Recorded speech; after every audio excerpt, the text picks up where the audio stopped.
So the key to solving this problem is we want to use the rule that if we loop around any part of the circuit, so if we form a complete loop, then the sum of the voltage drops has to equal 0, right? So let's say I loop around, I'll do this in purple.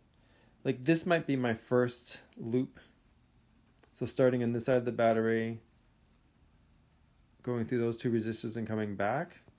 So the sum of the voltage drops has to equal 0. So what does that mean? Well, if I start from here and I go from the negative side to the positive side of the battery, that's like I've gained a voltage of 18 volts. So this would be like plus 18.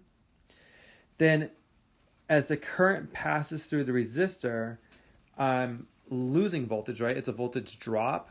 And then how do we find the voltage drop across that resistor? Well, we use Ohm's law. Remember that says that the V equals I times R, so it's the current times resistance. But since it's a drop, it's negative, so this would be negative 36 times I1. And then again, as I go through R2, that second resistor, it's a voltage drop, right? And I have my current drawn in that direction. So this would be negative 3 times I2.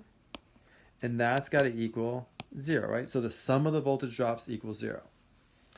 Then for the second loop, I would maybe do this. So these two would be the same, and then probably go through the third resistor and then back. And then for the fourth loop, I would probably go all the way to the last one, through the last one and back. So something like this.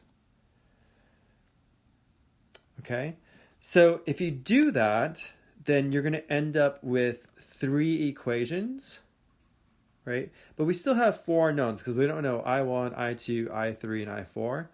But there's another rule, right? The other Kirchhoff rule is that the current going into a node has to equal the current leaving a node.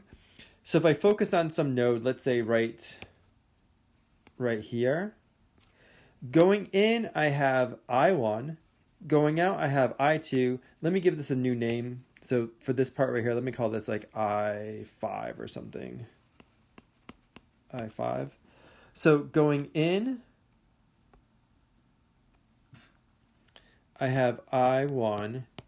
And going out, I have I2 plus I5. Right?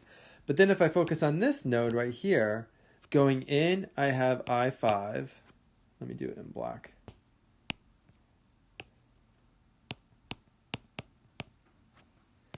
But going out, I have I3 plus I4. So if I substitute this in for I5 up there, then I have that I1 is really the same as I2 plus I3 plus I4. So that gives me a fourth equation that relates I1, I2, I3, and I4 together.